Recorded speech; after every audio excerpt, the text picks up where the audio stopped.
언니들과 함께 책 그리고 영화를 이야기하는 언니들의 북신의 살롱. 조감독입니다. 안녕하세요, 셜록입니다. 안녕하세요, 영화하는 민입니다.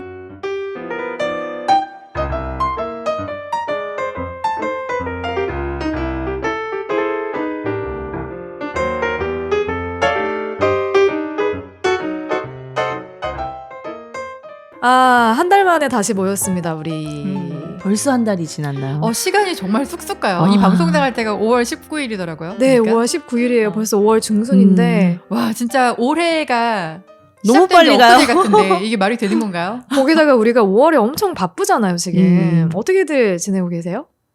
저는 정신없이 촬영을 하고 있는데 벌써 60% 정도 찍었고 40% 이제 남았구나. 40% 남았어요. 한 2달 반, 3달 정도? 근데 벌써 날이 너무 더워져가지고 맞아요.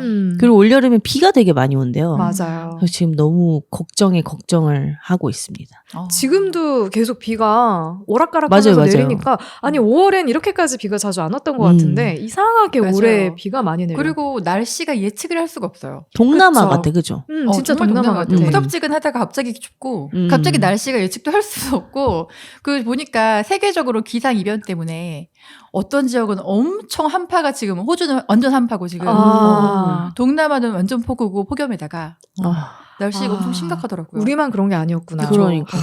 그리고 요즘에 제가 기사 보는 것 중에서 제가 요즘에 기후변화에 되게 관심 있게 보고 있거든요, 기사를. 근데 지금 너무 이 온난화의 속도가 빨라서 2050년이 되면은 인천이 물에 잠긴다라는 기사를 제가 본 거예요. 2050년이요? 네. 근데 그거는 25년밖에 안 남았는데? 우리가 기후변화에 대한 경각심을 항상 느끼고 있고 경고를 받고 있지만 2050년 진짜 얼마 안 남았잖아요. 진짜 얼마 안 그러니까요. 남았어. 제가 살아있는 데잖아요. 오. 너무 두려운 거예요. 내가 살아있기 때문에 더 두려운 거야. 또 이제 인천에 거주하고 계시는구나. 그쵸, 왔다 갔다 하고 있으니까. 그래서 2049년에 빨리 정리를 해야겠다. 이사를 해야겠다. 다시. 인천공항이 물에 잠긴다 이런 기사가 떴었더라고요. 어떡해. 그러니까 그런 것들도 염두에 둬야 될 것 같고 그리고 건강관리도 진짜 신경 써야 될 것 같은 게 제가 요새 확실히 좀 훅 가고 있다는 느낌을 받거든요. 제가 5월 들어가지고 일이 너무 많아서 야근을 안 하는 날이 없어요. 지금 주말에도 계속 나와서 일하고 있는데 체력이 진짜 저녁 7시, 8시쯤 되면 이미 방전이 돼. 그러니까 나는 그 이후의 시간을 보내기가 너무 힘들어요. 맞아. 특히나 촬영을 갔을 때 더더욱 그렇더라고요. 내가 진짜 이 일을 얼마나 더 할 수 있을까? 맞아요. 이 생각이 너무너무너무 많이 들어가지고 저는 정말 진지하게 50이 되면 업종을 바꾸겠다. 진짜 뭘로? 진지하게. 저는 45인데. 얼마? 10년이나 남았네. 진짜 45세? 저는 옛날부터 한 45이면은 내가 정말 그때 어떤 거에 관심을 가지게 될지 모르지만 말단부터 한번 시작해보고 싶다라는 생각을 좀 하고 있었어요. 그때는 정말 취미처럼 일을 하겠다라는 마음으로. 취미처럼 일을 하려면은 돈을 버는 거에 대한 스트레스가 없어야 될 텐데. 그렇죠. 우리는 뭐 사실 근데 지금 딱 우리 말고는 쓸 데는 없잖아요, 또. 제가 딸린 가족이 펑펑 쓰고 다녀가지고. 그래서 건강 진짜 많이 조심하고 또 챙겨야겠다는 생각이 들더라고요. 채소 많이 드셔야 돼요. 네. 그래서 어제도 제가 비타민 주사 맞고 왔는데. 식품으로 섭취하세요. 언니들도 건강 관리 꾸준히 좀 잘 하시고 5월 마지막까지 잘 보내셨으면 좋겠네요. 네네네.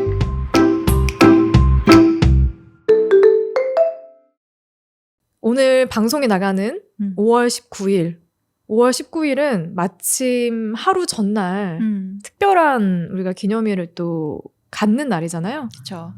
5월 18일 5.18 민주화 운동이 있었던 주간입니다. 네, 그래서 제가 언니들한테 미리 얘기했어요. 한 석 달 전에 저 5월에는 꼭 이거 하고 싶어요 라고 말씀을 드렸는데 그게 뭐냐면 한강 작가의 소년이 온다. 그리고 이정재 감독의 헌트.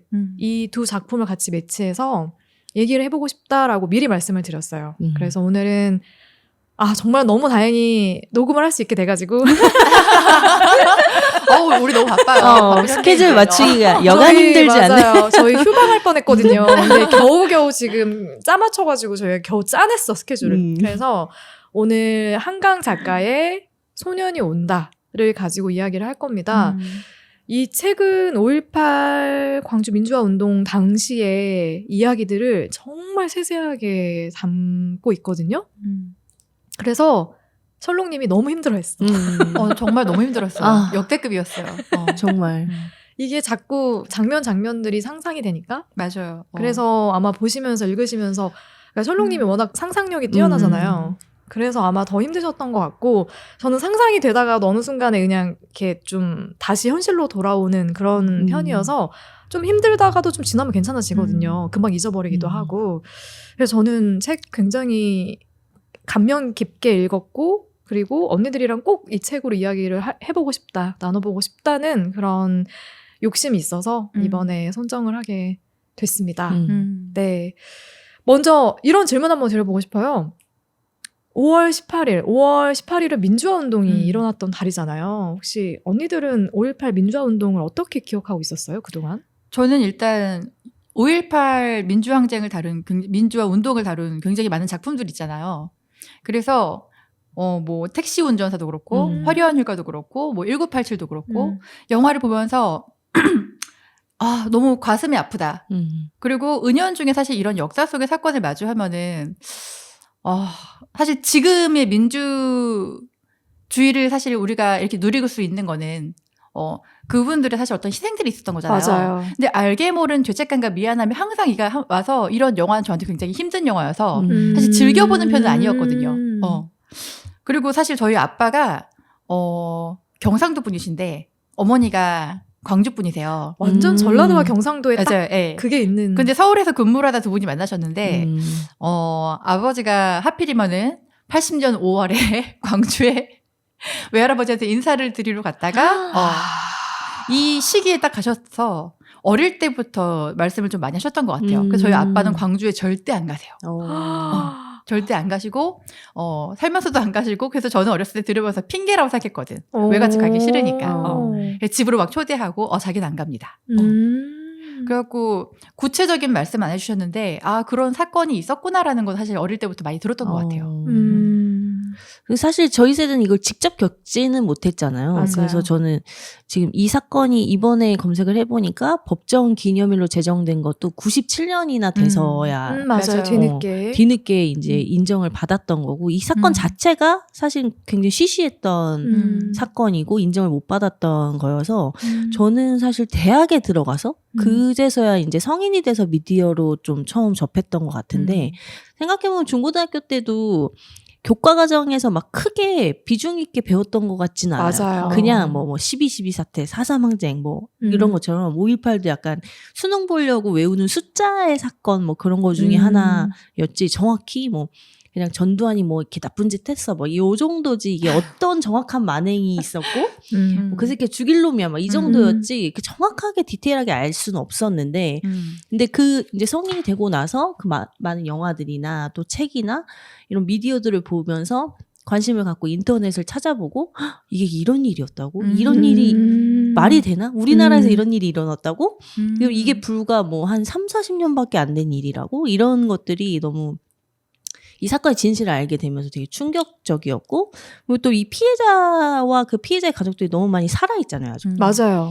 그러니까 그게 너무 그런데도 이 사건 자체를 아직도 부정하는 사람들이 있다는 게 그쵸. 정말 믿어지지가 않아요. 아직도. 다 정치적인 싸움이죠 이것도. 어떻게 이걸 정치로 할 수가 있지? 근데 사실 세월호 사건도 그렇고 왜 그런 비극을 계속 정치적으로 이용을 해야만 하는 건지도 저는 사실 그 사실이 더 슬퍼요. 이런 정말 일어났던 일보다 그 이후에 일어나고 있는 이런 정말 안 좋은 이 팔로우업이 너무 그쵸. 5.18 민주화 운동이라고 불린 지도 사실 얼마 안 안 됐잖아요. 됐어요. 그전에는 광주 폭동. 광주 폭동이라 시민들이 했죠. 폭동을 한 그러니까 거다. 제가 충격받았던 게 그런 거였던 것 같아. 그러니까 일단 저는 지금도 생각이 나는 게 저 중고등학교 때 현대사를 배우지 않았어요.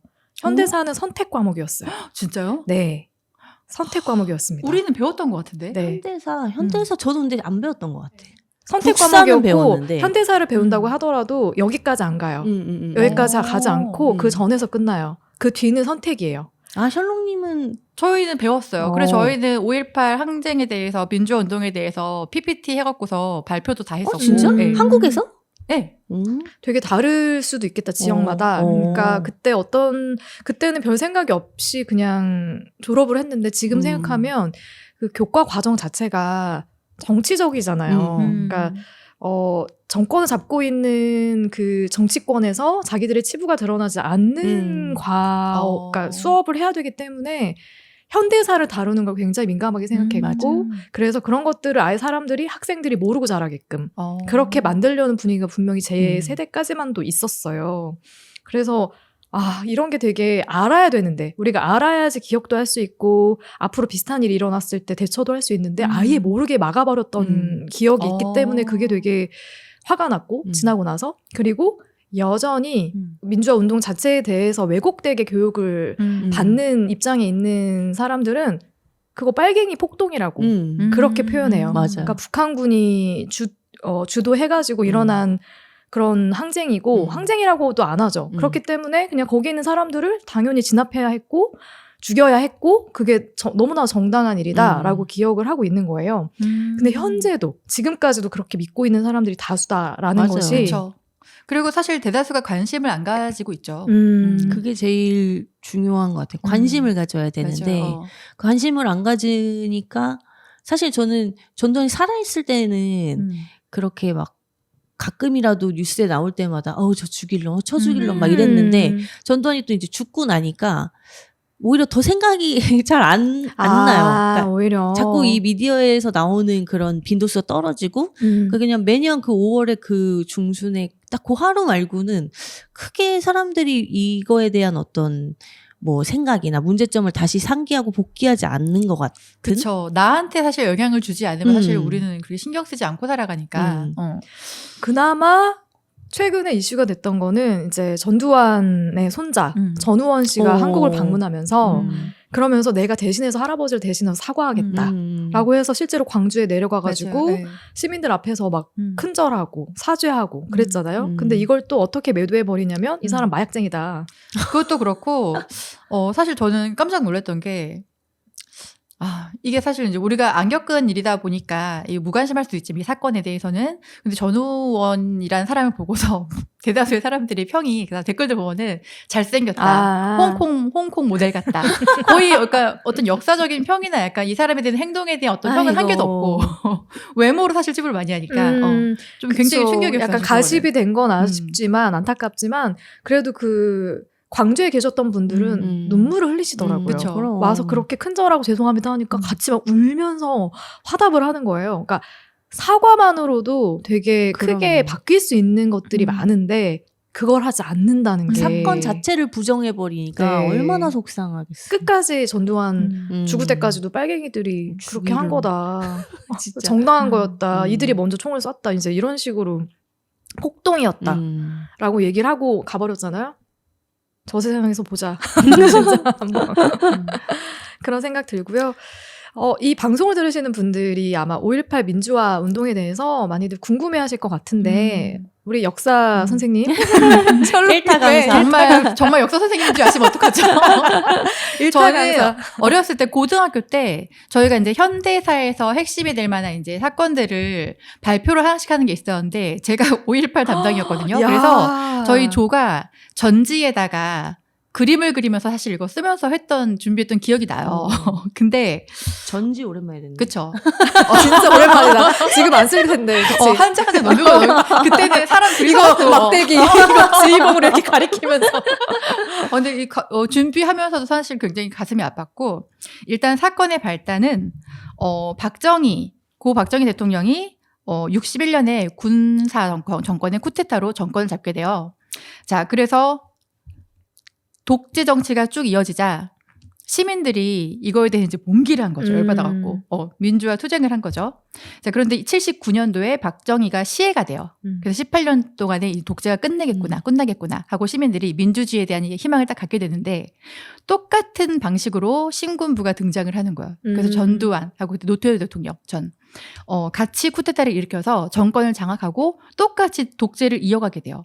그래서 전국에서 시민들이 또 이제 막 일어난 거죠. 이게 뭐냐 하면서. 근데 이제 한편 이 전두환 정권은 반대 세력을 숙청을 해야 되니까 이거에 대한 한 작전으로 북괴 남침설을 만들어서 그때 김대중 곧 대통령도 이제 그때 잡혀 들어가고 반대파를 막 숙청하기 시작한 거예요. 그러니까 더 들고 일어나죠. 이게 뭐냐 그러면서 민주화 투쟁했던 사람들 다 풀어내라. 그러니까 이런 식으로 막 요구하는 게 생기는 거죠. 자, 그런데 이제 국민들이 너무 세게 저항하니까 계엄령을 선포하게 되는 거야. 전국으로 선포를 하고 너희들 내일까지 이거 하지 않으면 우리 이제 무력으로 탄압한다라고 예고를 하게 되는데 그런 항쟁이 계속되니까 시범으로 한 지역을 조지자 이렇게 되는 거죠. 진짜 화가 난다. 화가 나죠. 그래서 그게 사실 이제 호남 지역이어서 광주에 공수부대를 투입하는 거예요. 그래서 시민들이 대거 이제 한 거를 하니까 학생뿐 아니라 일반 시민, 여성, 아이들까지도 무력으로 강제로 폭력을 행사하고 또 뭐 구타의 고문에 그래서 결국은 막 수백 명의 사상자가 생기고 사망자가 생기죠. 수천 명이 부상자고 또 실종자도 아직까지도 굉장히 많다고 해요. 네. 안타까운 사건입니다, 진짜. 아이고. 네. 이렇게 해서 일어난 운동이 이제 광주 민주화 운동이 된 거고요. 이 과정에서 희생된 분들이 굉장히 많아요. 그래서 그 과정을 굉장히 디테일하게 묘사해서 담아낸 책이 바로 소년이 온다입니다. 책 어떻게들 읽으셨어요, 다들? 저는 사실 이 책을 읽고 택시 운전사라는 영화가 되게 많이 생각이 났었는데 제가 그 영화에 한 달 정도 알바를 갔었거든요.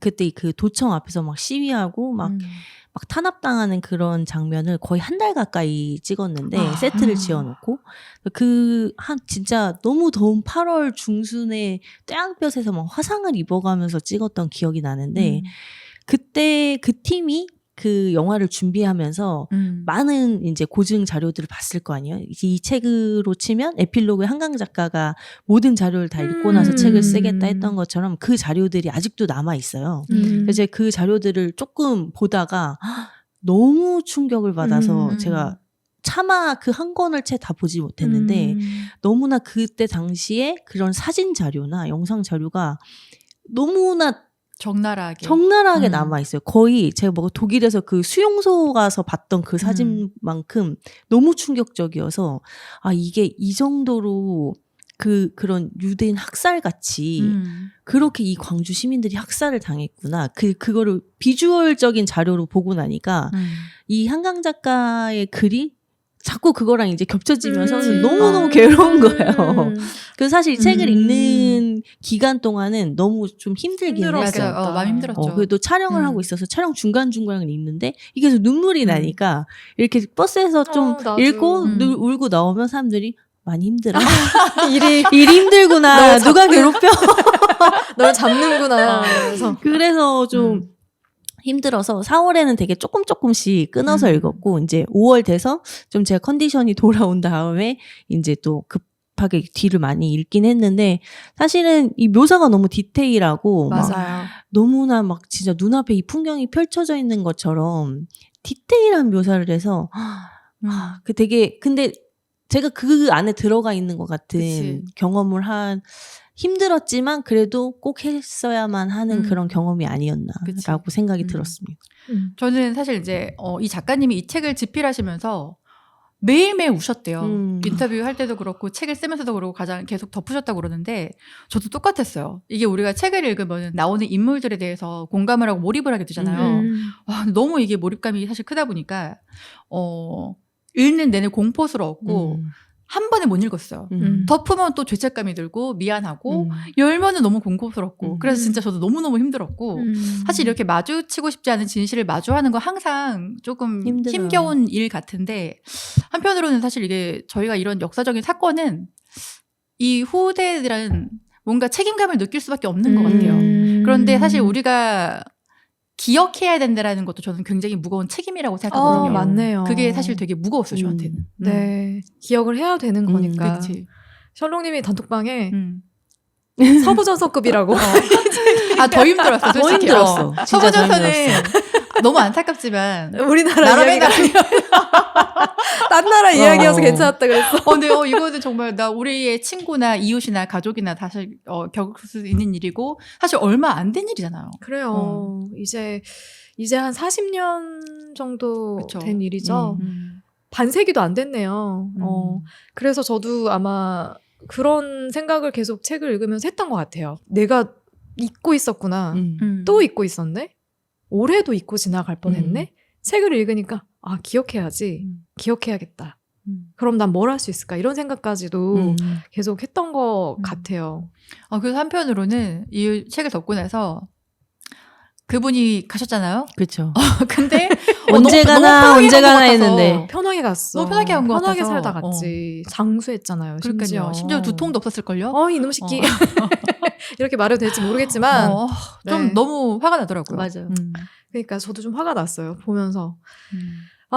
그래서 이 책을 읽는 내내 무거웠고 그리고 나는 어떤 것들을 좀 더 기억하고 또 되새기기 위해서 노력해야 될 것인가에 대해서도 생각해보게 만들어준 책입니다. 이 책을 쓴 작가는 워낙 유명한 분이죠. 한강 작가님. 네.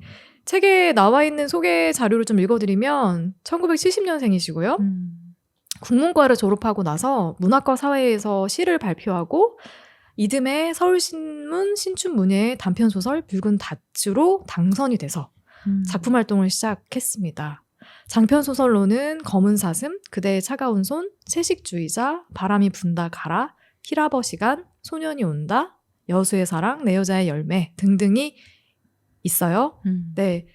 아마 한강 작가를 국민들이 다 알게 된 계기는 상을 채식주의자로 멘부커상을 수상을 하게 되면서 그때 난리가 났어요. 와, 우리나라에서도 드디어 이런 반응이었죠. 그래서 저도 채식주의자를 바로 사서 읽었거든요. 근데 그 책도 힘들더라고요. 맞아요. 굉장히 저도 힘들게 읽었어요. 그러니까 묘사가 너무 디테일하니까 그 화자가 내가 된 것 같고 내가 화자가 돼서 그 상황들을 다 경험하는 것 같은 느낌이 들어요. 근데 그 정도로 정말 글을 잘 쓰시는 작가님이십니다. 맞아요. 글을 너무 잘 쓰세요. 한번 뇌에 들어갔다 나오고 싶어요. 나도. 근데 보니까 집안이 소설가 집안이더라고요. 아버지가 아재아재 바라아재를 쓰셨던 한승원 작가님이시고 정확한지는 모르겠는데 그 남매들도 다 글을 쓰는 그런 일을 했던 걸로 알고 있어요. 그러니까 뭐 아버지를 보고 영향을 많이 받은 것도 있지 않을까 하는 생각이 들고 제가 어디선가 인터뷰한 걸 봤는데 딸이 글을 쓰겠다고 했을 때 어땠냐라는 질문을 한승원 작가한테 하니까 아니 애가 하고 싶다면 해야죠. 이런 식으로 굉장히 그냥 열어놓고 교육을 했던 것 같더라고요. 그래서 그런 영향을 많이 받지 않았을까 하는 생각이 들었습니다. 네, 이 소년이 온다는 화자가 매 챕터마다 달라요. 이게 챕터가 6개? 6챕터가 있는데 챕터마다 등장하는 중심 인물들이 바뀝니다. 여기 이제 인물들이 여러 명이 나오는데 어떤 인물들이 등장하는지를 소개해 주시면 좋을 것 같아요. 네네. 그 조장님이 말씀해 주셨던 거죠. 감독님. 조 감독님. 조 감독님이 말씀해 주셨듯이 이 소설은 총 6장의 챕터로 되어 있고 각 장마다 주인공이 달라요. 1장은 주인공 동호 15 중3 학생이고 이제 무차별적인 총격의 상황에서 친구 정대의 손을 놓고 도망쳤다는 죄책감에 이제 도청과 상무관에서 시신들을 수습하는 일을 하죠. 정대의 시신을 찾기 위해. 그리고 끝내 그날 그곳에서 어린 나이에 생을 마감하는 그런 주인공 동호가 1장의 주인공이고 2장은 동호가 그리도 찾아 헤매던 친구 정대가 주인공인 시점으로 쓰여져 있는데요. 그러니까 처음에는 이 책이 1장이 계속 너 이렇게 맞아요. 지칭을 하는데 사실 책에서는 흔히 보기 힘든 이 지칭이거든요. 맞아요. 그러니까 나 혹은 그 뭐 이거지. 당신. 너라고 하진 않죠. 계속 너라고 하니까 이 제가 동호가 마치 된 듯이 저한테 얘기하는 것 같은 거예요. 그래서 되게 몰입이 1장도 잘 됐는데 2장에 가보니 너라고 부르던 이 화자가 사실은 2장의 주인공이었던 정대였죠. 총을 맞고 이미 죽은 정대였고 정대는 이미 생을 달리해서 죽은 시체의 시점으로 2장이 쓰여져 있어요. 이게 너무너무 괴로웠는데 이게 사실 그 어떤 작품에서도 이 죽은 희생자의 시점으로 시체의 시점으로 글이 쓰여진 건 전 처음 본 것 같아요. 그래서 이게 너무 충격적이었고 그 묘사가 너무너무 생생해서 사실은 이 서부전선처럼 너무나 그 비비드한 그 눈앞에 펼쳐지는 것 같은 그 시체 더미들이 막 진짜 내 눈앞에 있는 것 같아서 너무 가장 읽기 힘들었고 또 마음이 짠했던 이 정대는 죽어서도 자기 친구는 살아있나?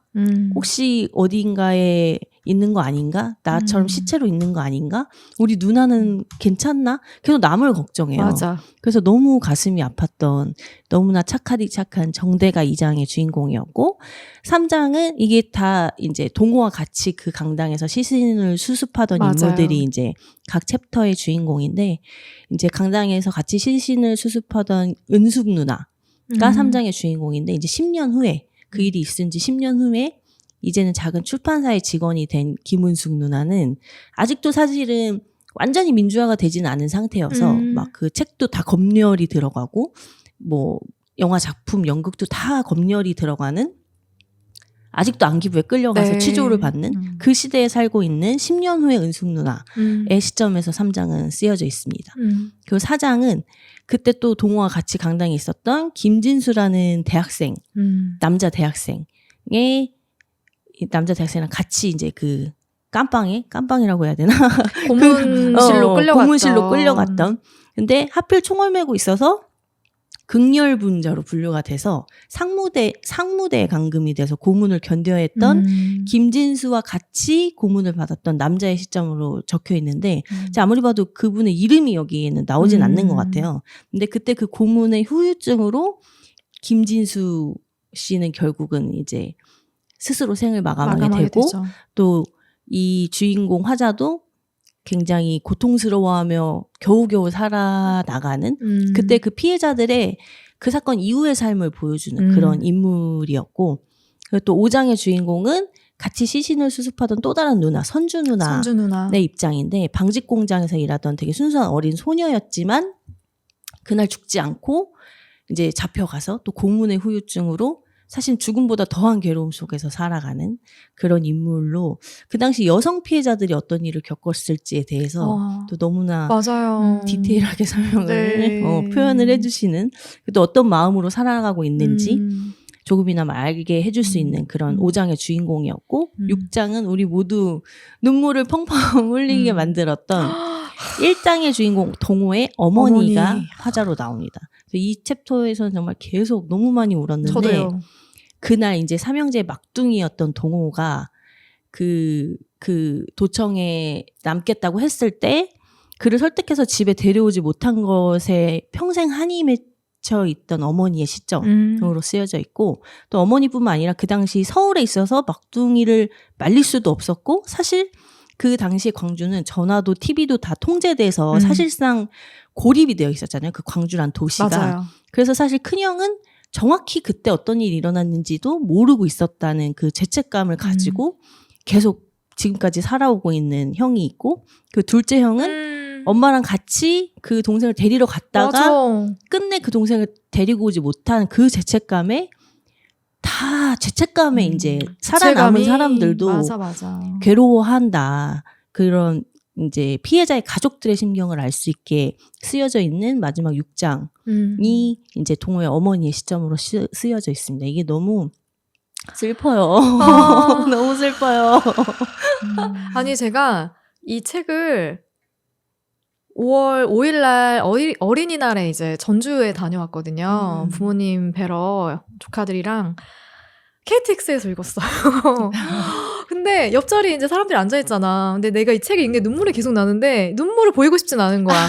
그래서 계속 한 페이지 읽고 천장 바라보면서 눈을 막 깜빡깜빡하면서 눈물을 삼고 다시 그 다음 장 읽고 약간 이런 식으로 책을 읽어 내려갔거든요. 눈물이 계속 나요. 맞아요. 계속 흘러요. 페이지마다 아니 작가님 도대체 신들린 이 글솜씨는 어떻게 할 것이며 정말 책을 너무 몰입해서 읽어가지고 내내 힘들었어요. 진짜 왔다 갔다 하는 내내. 그리고 이 책의 마지막 에필로그에는 실제 작가님의 경험담이 또 들어가 있습니다. 예, 본인이 어떻게 광주 민주화 운동을 알게 됐고 그래서 그걸 알고 난 뒤에 이걸 글로 써야겠다라고 마음먹게 되는 과정 그리고 글로 써 내려가게 되는 이야기까지가 에필로그에 수록이 돼 있어요. 그래서 아 이게 진짜 엄청나게 공부를 많이 하셔가지고 쓴 책이구나 하는 생각도 갖게 했습니다. 저는 극장에서 등장하는 동호와 정대 이야기가 제일 가슴이 아팠거든요. 물론 어머니의 이야기도 가슴이 아팠지만 제가 이 책을 몰입하게 되는 게 딱 첫 장부터였기 때문에 동호의 이야기, 어떻게 자기가 이렇게 시민군 안에 들어가서 시신을 수습하고 되게 작은 존재임에도 불구하고 자기도 모르게 뭔가 최면 상태에 빠진 것처럼 앞장서서 어떤 것들을 해 나아가는 그런 과정을 보여주는 그 챕터가 정말 인상적이었고, 그리고 정대 이야기가 너무 가슴이 아팠어요. 그치. 이게 자기가 혼이 되고 난 뒤에 이야기들이 쭉 펼쳐지는데 책에 이런 글귀가 있어요. 자기가 죽었다라는 느낌을 받고 나서 느끼는 감정들을 이렇게 풀어놨거든요. 더 이상 내가 16살이라는 느낌이 들지 않았어. 36, 46 같은 나이들도 여리고 조그맣게 느껴졌어. 66, 아니 76살이라고 해도 이상할 것 같지 않았어. 더 이상 나는 학년에서 제일 작은 정대가 아니었어. 세상에서 누나를 제일 좋아하고 무서워하는 박정대가 아니었어. 이상하고 격렬한 힘이 생겨나 있었는데 그건 죽음 때문이 아니라 오직 멈추지 않는 생각들 때문이었어. 누가 나를 죽였을까? 누가 누나를 죽였을까? 심지어 누나도 죽었습니다. 왜 죽였을까? 생각할수록 그 낯선 힘은 단단해졌어. 눈도 뺨도 없는 곳에서 끊임없이 흐르는 피를 진하고 끈적끈적하게 만들었어. 저는 딱 이 글귀에서 이 희생당한 사람들의 감정이 너무 잘 표현이 되어 있는 것 같아가지고 정대 이야기를 읽을 때는 정말 한 페이지 한 페이지 다 한 줄 한 줄 정말 눈에 새기듯이 읽었던 것 같아요. 그래서 정말 동호와 정대 이야기가 가장 저의 가슴을 아프게 만들었던 것 같아요. 맞아요. 저는 사실 이제 이 동호하고 정대가 정미 누나가 없어져서 찾으러 나갔다가 그 맞아요. 시위대에 합류하게 된 거잖아요. 네. 저는 약간 동호를 보면서 사실 처음에 아니 16밖에 안 먹은 남자애가 어떻게 시신을 수습하겠다고 맞아요. 저렇게 다 이렇게 엄청 어떻게 표현해야지 잔혹한 모습으로 죽어있는 시신을 다 수습하고 다 이렇게 뭐 사람들을 안내하고 어떻게 저런 정신을 갖고 할 수 있지? 저거는 사명감인가라는 사실 생각을 했었는데 그게 아닌 게 너무 가슴이 아픈 거예요. 부채감이었죠. 그쵸. 이런 죄책감이 자기 이런 고작 16밖에 안 먹은 애가 이렇게 무거운 죄책감이 뒤눌려서 친구가 죽었다는 사실조차 인정할 수 없고 인지할 수 없는 약간 그런 게 얼마나 큰 걸까라는 생각 때문에 너무 가슴이 아팠고 또 하나는 또 정대 이야기를 읽으면서는 이 고통은 사실 우리가 모든 슬픔과 뒤책임은 남아있는 자의 몫이라고 생각하지만 와 죽어서도 이 고통이 끝나지 않는구나라는 생각을 하면서 너무 가슴이 아파. 사실 저 이 장을 읽고는 좀 몸이 좀 아팠어요. 그 정도였어요. 너무 몰입이 되니까 공감이 되니까 저는 꼭 화장을 해야겠다 생각을 했어요. 나의 시체를 바라보는 너무 힘들었어. 그 이 책에서 사실 그 사건으로 인해 사망에 이른 사람은 동호와 정대이고 나머지 인물들은 그 사건에서 살아남은 사람들의 이후의 이야기인데 사실 그때 희생된 이 두 중학생이 뭘 알았겠어요. 근데 그 부지불식간에 갑자기 자기들 맨날 놀러 다니던 그 광장을 걷는데 갑자기 총알이 막 쏟아지고 내 친구가 총에 맞았는데 자기도 너무 놀라고 무서워서 그 손을 놓아버린 게 그 죄책감 때문에 사실 막 죽어서도 그러니까 죽지 않아도 계속 그 죄책감으로 막 뭐 시신을 수습하고 그 누나를 계속 찾아다니고 막 엄마가 형이 막 찾아와서 가자고 해도 자기는 그 총을 메고 거기서 그 남아있는 그 그렇지. 마음이 너무 나라면 저럴 수 있을까 그치. 싶기도 하고 정말 사실은 다시는 오지 않았으면 하는 그런 상황이어서 근데 또 세상 일을 모르잖아요. 그럼요. 그치. 그러니까 너무 남일 같지 않고 그랬어요. 정말 너무 슬펐어. 그러니까 이게 가까이에서 이런 경험들을 했던 분들은 절대 잊지 못하거든요. 못하죠.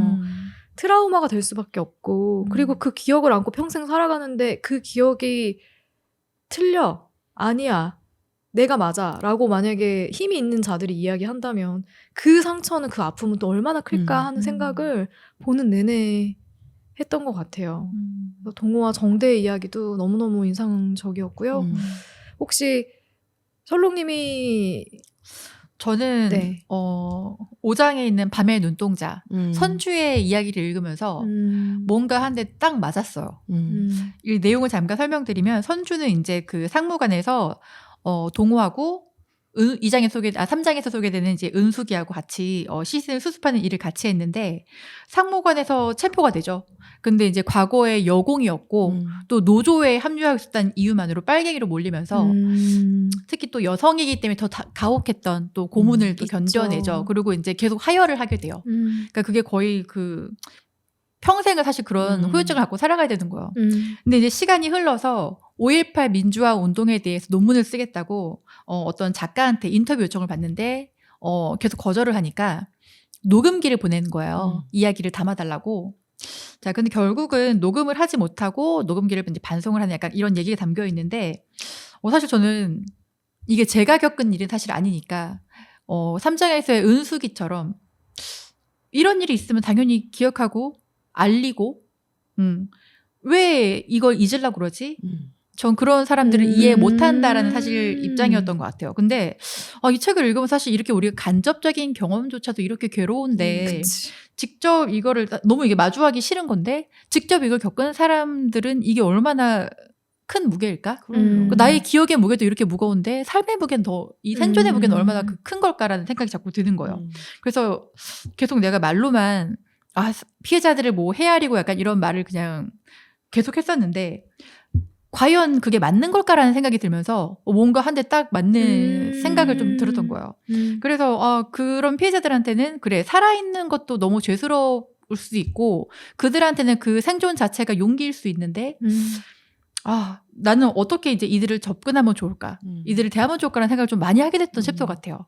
이야기에 좀 맥락을 벗어나자면 앞으로는 그러니까 어떤 일이든 어떤 사건이든 피해자가 있을 수 있는 거잖아요. 근데 조금 그런 상황에 대한 생각을 좀 많이 하게 됐던 것 같아요. 이걸 보면서. 그러니까 그 사건에 대해 말할지 말지는 피해자 본인이 정할 수 있는 거지. 맞아요. 누군가가 강요하고 뭐 예를 들어 막 우리가 강간 피해자한테 그때 상황을 나 너 인터뷰할 테니까 그때 상황을 디테일하게 얘기해 줄래? 이런 미친놈이잖아요. 근데 너무나 뭐 이게 어떤 무슨 민주화 운동 뭐 어떤 뭐 전쟁 막 이런 사람들이 이건 알아야 되지 않아? 이런 건 네가 알려야지 너는 그런 운동을 했던 사람인데 그게 너의 의무야. 마치 의무인 것처럼 그런 걸 좀 강요하지는 않았나? 그러니까 저도 사실은 그런 사람 중에 한 명이긴 했던 것 같아요. 뭔가 어떤 사건에 내가 만약에 연루가 돼 있거나 그 상황을 접했다면은 당연히 그렇게 알리는 게 나의 의무고 책임이고 또 그렇게 해야 된다라고 생각했는데 이건 내가 결정할 건 사실 아닌 것 같고 맞아요. 그리고 책의 마지막 부분에 그런 얘기 나와요. 이 챕터의 마지막에 죽지 말아요라는 말이 너무 아린 거예요. 맞아. 그래서 정말 이게 정말 실존 인물이신 분들이 있을 거잖아요. 정말 살아주셔서 감사하다는 말을 좀 하고 싶더라고요. 맞아요. 저도 선주 이야기가 너무 현실적인 이야기가 아니었을까 하는 생각이 들 정도로 보는 내내 진짜 실제로 이렇게 살고 계시는 분들이 계셨을 것 같다 하는 생각도 들었거든요. 근데 그런 것도 있는 것 같아요. 그러니까 꼭 우리는 그러잖아요. 당사자들이 해결해야지. 이런 얘기도 많이 하잖아요. 당사자들이 어떤 억울함이 있거나 어떤 상황들을 바꾸고 싶다면 당사자들이 해결해야지 라고 하지만 당사자들이 해결하지 못하는 것도 되게 많거든요. 힘이 없어. 당사자들 힘이 어딨어. 그렇기 때문에 더 많은 사람들이 같이 힘을 모아서 얘기를 해줘야 돼. 저는 맞아요. 대신 얘기해주는 것도 필요하다고 생각해요. 대신 얘기해주는 것도. 이런 일이 실제로 존재했잖아요. 왜곡하지 마세요. 제대로 잡아주세요. 바로 잡아주세요. 그렇지 않으면 당신에게 투표하지 않을 거야. 그러니까 그런 얘기를 제3자들이 해줄 필요도 있다. 분명히. 이게 꼭 당사자들만의 문제가 아니다. 내가 경험하지 않았고 내가 거기 없었기 때문에 나의 가까운 사람들도 모르는 일이기 때문에 그냥 지나쳐도 된다라는 생각을 절대 버리셨으면 좋겠다 하는 생각도 드는 것 같아요. 그 제가 스쳐 지나가는 생각인데 우리가 한창 이제 미투 운동이 성행했을 때 제 옛날에 친구가 아르바이트했던 중소기업에서 그 사장님은 아닌데 중간급 간부가 굉장히 손버릇이 좀 안 좋으셔갖고 성희롱 성추행을 좀 많이 하셨던 것 같아요. 근데 이제 그때는 그 당시는 너무 이게 조용히 묻히는 시기였고 누구도 당당하게 앞서서 나갈 수 없는 약간 그런 시대였기 때문에 모든 사람들이 이제 이런 안 좋은 기억을 가지고 그냥 자기들끼리만 쉬쉬하면서 약간 그렇게 퇴사하는 사람도 굉장히 많았고 근데 시간이 지나서 이제 이런 시대가 온 거예요. 고발할 수 있는. 근데 이제 이 친구가 그 같이 근무했던 분 중에 한 분한테 우리가 몇 명이 모여서 이런 거 고발을 하려고 그러는데 너도 함께 하지 않겠냐라는 얘기를 들었대요. 근데 저는 기억하고 싶지가 않다. 빠질게요라는 말을 했다고 저한테 얘기를 해서 제가 감히 이제 입 밖으로는 꺼내지 못했지만 되게 용기 없다라고 사실 속으로는 비판을 했던 전 생각이 나거든요. 그러면서 사실 굉장히 또 미안해지더라고요. 그게. 그치. 누군가한테는 그 무게조차 살아있는 것조차 힘들고 너무 맞아. 기억하고 싶지 않은 기억일 수 있는데 감히 내가 뭐라고 그랬을까. 그리고 그걸 내가 또 들춰내고 그치. 앞장서서 얘기를 해야 되고 한다고 하면 또 너무 끔찍한 경험이 될 수도 있잖아요. 그러니까 쉽게 뭐든 쉽게 얘기하고 쉽게 판단해서는 안 되는구나. 그런 생각도 드네요. 맞아요. 저도 이 선주 누나의 시점으로 그려지는 5장이 굉장히 인상 깊었는데 저는 사실 그 어릴 때 심상정 의원이 정의당의 심상정 의원이 대학생 때 이제 그 서울대 무슨 학생회장이었다가 그 학생 민주화 운동의 일환으로 갑자기 구로공단에 취직을 해서 민주화 운동을 했다는 거예요. 저도 그 내가. 얘기 들었어요. 아니 구로공단이랑 그게 무슨 상관이지? 노조가 민주화랑 무슨 상관이지? 막 그때는 그게 굉장히 의아했었거든요. 근데 이게 참 단순한 생각이었던 거지. 지금 이 선주 누나의 입장으로 쓰여진 5장을 보니까 우리는 항상 그냥 뭐 이렇게 좀 의식 있는 대학생들이 막 화염병 들고 데모하면서 하는 게 민주화 운동이라고 생각을 했는데 사실은 방직공장이나 이런 되게 뭐 이렇게 휴게 시간 없이 막 끊임없이 기계처럼 일하던 그들에게서도 사실은 굉장히 그 노동법이나 어떤 그들의 권리를 찾기 위한 그런 것들조차도 사실 민주화 운동의 일환이었고 심상정 의원이 그거 하려고 거기 갔었던 거구나. 그녀가 선주 누나의 뭐 조금 선주 누나한테 한자 가르쳐주던 그 누나 정도 될 수도 있었겠구나. 그러니까 민주화 운동이 비단 꼭 대학생들이 하는 그런 뭐 이한열 열사, 뭐 박종철 열사만이 민주화 운동을 한 건 아니고 이 선주 누나도 은숙 누나도 동호도 다 같이 민주화 운동을 한 거였구나. 맞아. 그래서 저는 이 챕터가 굉장히 저한테도 다른 좀 인사이트를 준 것 같아요. 이게 그동안 저한테도 좀 고정관념으로 있었던 어떤 그런 민주화 운동의 이미지 그런 것들을 좀 바꿔준. 그러니까 자기가 할 수 있는 일을 하는 거죠. 자기 자리에서. 자기 자리에서. 맞아요. 그래서 너무 좋았어요. 그럼 미니님이 인상적이었던 챕터 혹은 인물은 어떤 인물들이 있을까요? 좀 전에 말씀드렸던 이 5장도 좋았고 저는 사실 6장의 그 동호 어머니의 그 얘기를 안 할 수 챕터를 없다. 보면서 너무너무 많이 울었었는데 처음에는 그게 이제 사투리로 쓰여져 있어서 제가 이 사투리를 잘 몰라서 좀 처음에는 이게 뭐라고 하는 거야? 뭐라고 하는 거지? 누구지 갑자기? 누가 갑자기 이렇게 사투리를 쓰지?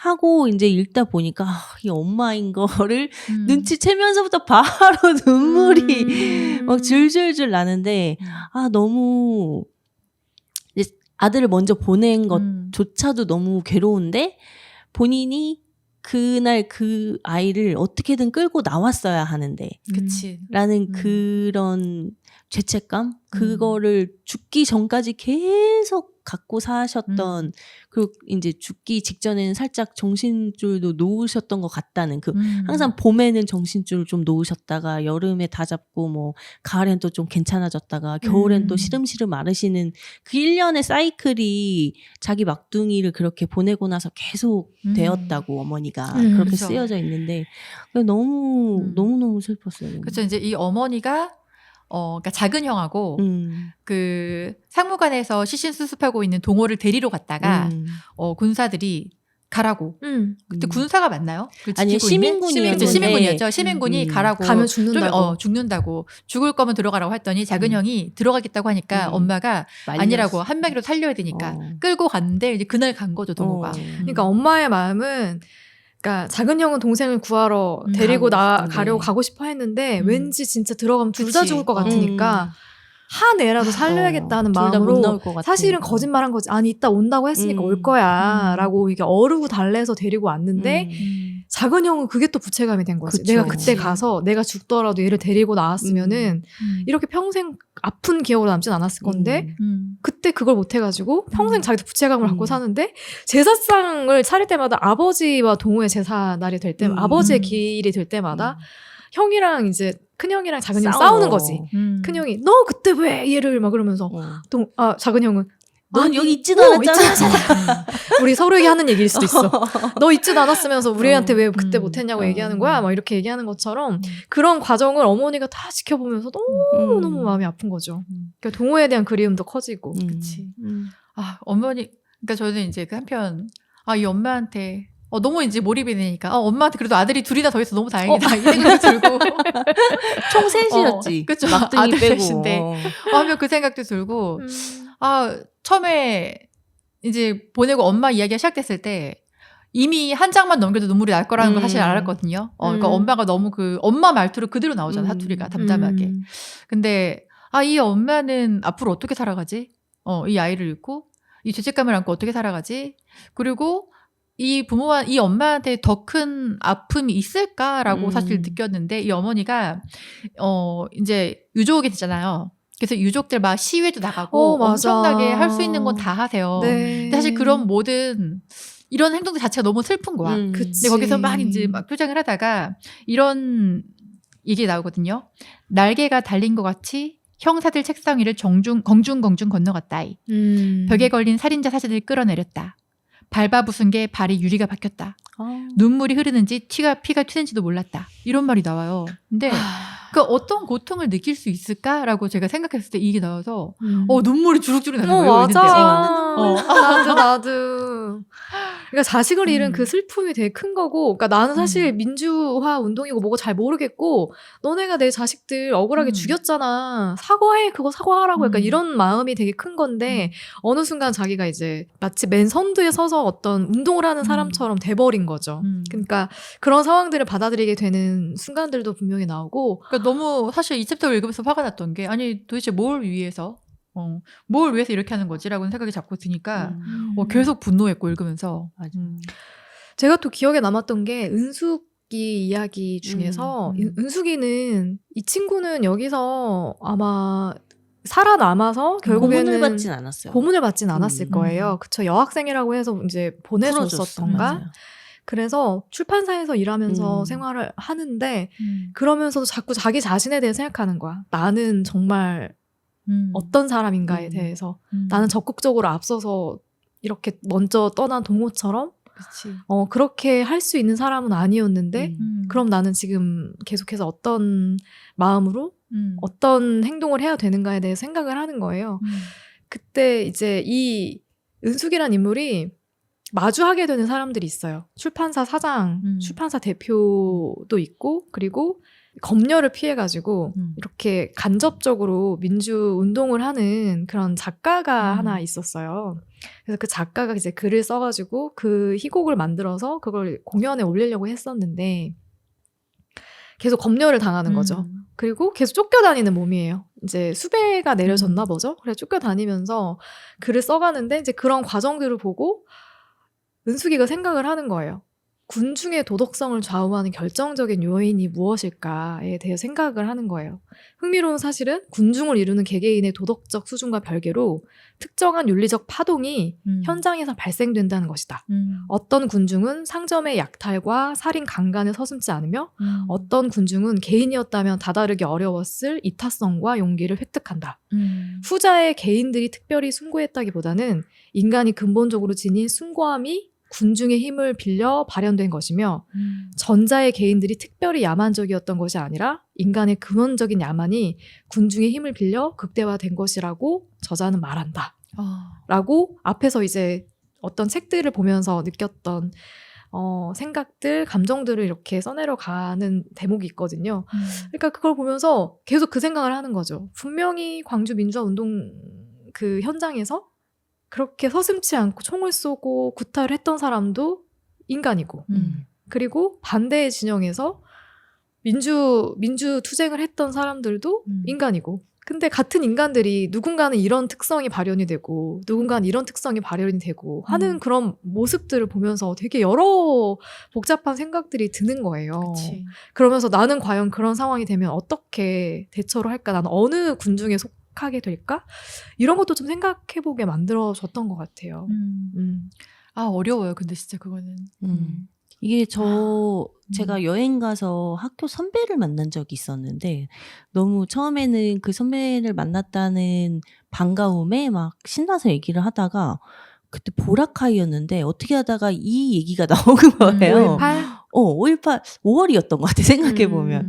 그래서 막 그 보라카이의 에메랄드빛 바다를 보면서 백사장에 이렇게 누워가지고 5.18 얘기를 했었는데 본인이 서울에서 대학생일 때 이제 이 민주화 운동을 하다가 징집이 돼서 이제 전경이 돼서 자기가 이제 그 시위를 진압해야 되는 사람이 순식간에 돼버린 거죠. 그래서 이게 자기가 하기 싫어도 그리고 어떤 날은 너무 막 잠도 안 재우고 무조건 막 사람을 극한의 신경을 날카롭게 만들어서 나가면 너무 이게 이제 예민한 상태에서 눈앞에 보이는 누구든 다 때리고 싶게 그렇게 만드는 그런 것까지 했었대요. 그 군 부대에서 그 정경들한테 그 시위를 진압해야 되는 사람들한테 그 이게 바로 어제까지 나랑 같이 학생 운동하던 아이들이 오늘은 내가 때려서 잡아 족쳐야 될 사람이 되는 게 그래서 이 책에서도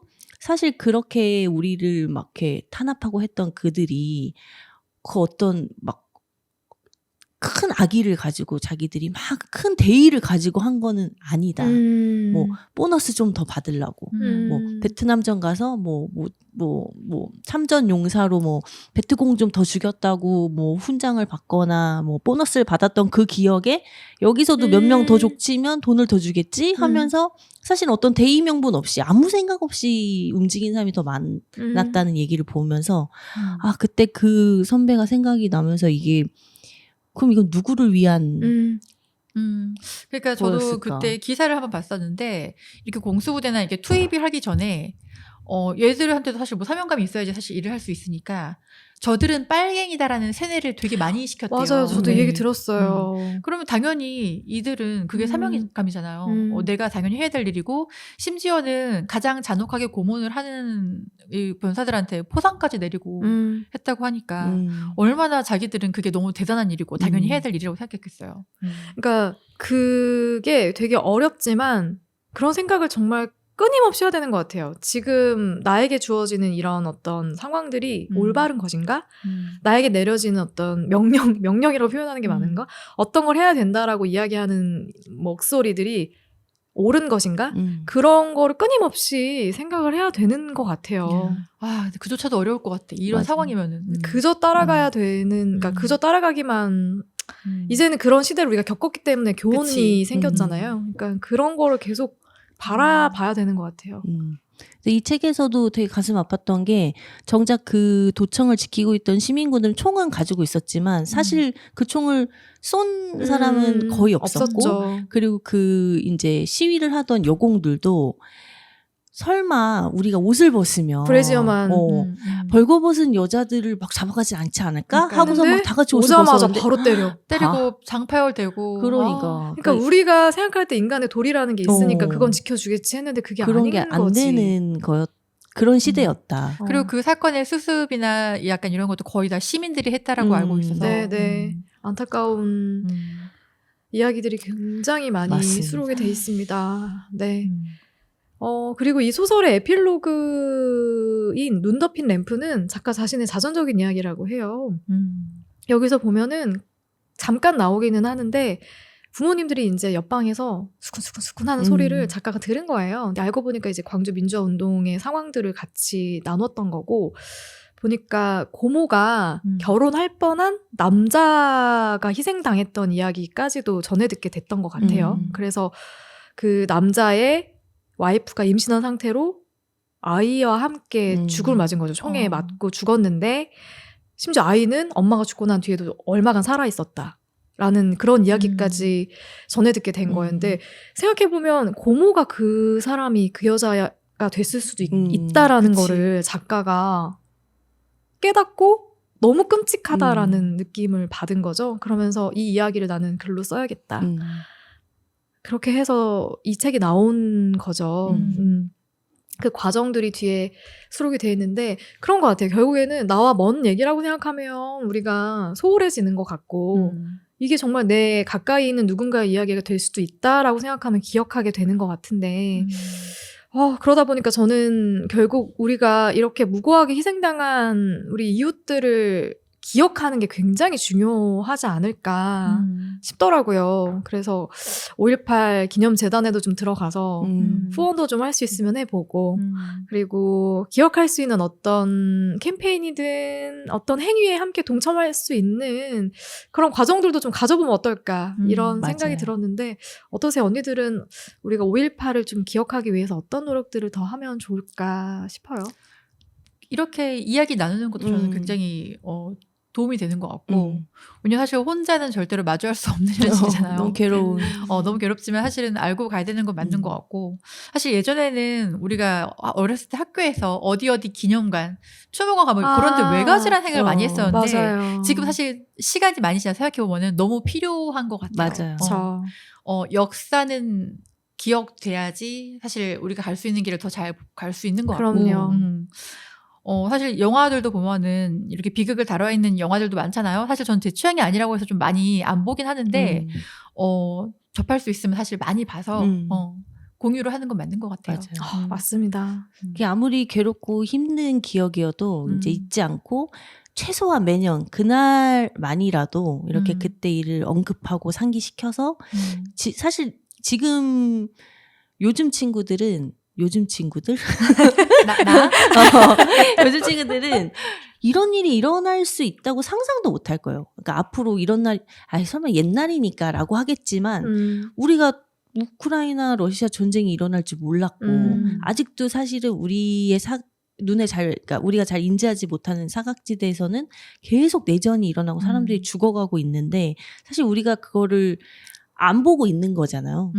보려면 볼 수 있는데. 근데 계속 우리도 이런 일을 겪었고 앞으로도 어떤 일이 일어날지 모르기 때문에 계속 지금 우리가 누리는 이 자유가 어떤 누군가의 희생에서 기인한 건지 알려주는 이런 것들을 계속 우리가 해 나가는 거. 뭐 저나 우리 조 감독님 같은 경우는 이런 걸 미디어나 혹은 뭐 젊은 친구들이 좀 쉽게 접할 수 있게끔 만드는 거, 뭐 그런 거 정도가 저희가 할 수 있는 노력이 아닐까. 그리고 잊지 않는 거, 그게 제일 중요한 것 같아요. 그러니까요. 뭐 역사를 잊은 민족에게 미래는 없다라고 하잖아요. 기억을 해야 되는 게 우리의 역할이 아닐까 싶습니다. 자, 이제 마지막으로 우리 소년이 온다에 대한 한 줄 평 나누면서 마무리해볼까요? 네. 저는 참혹하지만 우리 모두가 기억해야 하는 진실. 끝? 한줄평. 저는 너무 힘들었지만 꼭 한 번은 읽어보셨으면 하는 그런 책인데 사실 실상은 이 책보다 100배, 1000배, 10,000배 괴로웠을 텐데 그래도 이 책을 읽고 조금이나마 그 힘듦을 이해할 수 있다면 좀 힘들어도 한 번은 꼭 읽어보시라고 권합니다. 이게 힘들다고 다 외면해버리면 발전이 없어요. 맞아요. 꼭 인생을 살면서 한 번을 읽어야 되는 책이 맞다고 생각하고요. 그리고 진짜 눈물이 난다. 맞아. 눈물이 난다. 울고 싶을 때 보세요. 그리고 진짜 작가님이 너무 대단하세요. 진짜 이걸 읽고 나니까 글빨도 글빨이지만 이런 진실을 마주하고 또 울면서 어떤 또 이걸 알리시려고 이제 이렇게 어느 정도의 고통을 감내하시고 그쵸. 또 이렇게 인터뷰하시면서 얼마나 힘드셨을까 생각하면은 그 힘듦이 에필로그에도 다 나와있죠. 아무나 이렇게 이런 걸 해야겠다는 생각을 사실 하지는 못할 것 같아요. 맞아요. 그리고 시작해서 마무리하기까지도 쉽지 않잖아요. 근데 이렇게 한 권의 책, 아주 훌륭한 한 권의 책을 이렇게 써내려 가신 것에 대해서 다시 한번 감사 인사드리고요. 언제 한번 우리 살롱에 그러니까 제발 꼭 모시고 이야기 한번 나눠보고 싶네요. 네, 소년이 온다로 오늘 이야기 아주 깊은 이야기 또 눈물 쭉쭉 흘리면서 나눴고요. 저희 진짜 울었어요. 눈물이 계속 뚝뚝 떨어지던데. 네, 다음 주에는 또 비슷한 결의 영화를 하나 선정을 했습니다. 이정재 감독의 헌트이고요. 이 영화도 어떻게 보면은 중요한 사건 중에 하나로 이 5.18 민주화 운동의 이야기가 나와요. 그리고 거기에 또 이제 베드로라는 인물이 아마 네, 이 전두환 씨인 것 같고 그래서 그들의 이야기가 담겨 있는 영화이고 또 속도가 굉장히 빠르기 때문에 한번 시작하시면은 쭉 이렇게 집중해서 빨려 들어가듯이 보실 수 있는 영화니까 넷플릭스에서 영화 먼저 보시고 그리고 다음 주에 저희하고 같이 이야기 나누면 좋을 것 같습니다. 네, 그럼 저희 오늘 책 이야기는 여기서 마무리하고요. 다음 주에 헌트로 다시 찾아오겠습니다. 다음 주에 만나요. 안녕.